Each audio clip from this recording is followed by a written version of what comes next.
ஆண்டவராய் இயேசு கிறிஸ்துவின் நாமத்துக்கு மேன்மை உண்டாவதாக.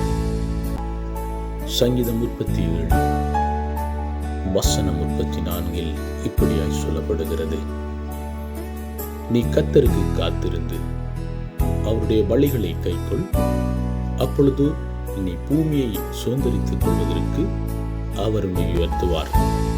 துன்மார்க்கர் அறுப்புண்டு போவதை நீ காண்பாய் என்பதாய் சொல்லப்படுகிறது.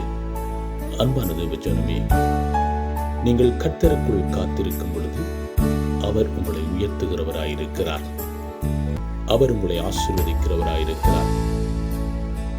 கர்த்தருடைய வார்த்தைகளை கைக்கொண்டு, கர்த்தருடைய வார்த்தைகளை ஏற்றுக்கொண்டு, கர்த்தரை பின்பற்றி வாழும் பொழுது கர்த்தருடைய சித்தத்தின்படி அவர் உங்களை ஆசீர்வதிக்கிறவராயிருக்கிறார்.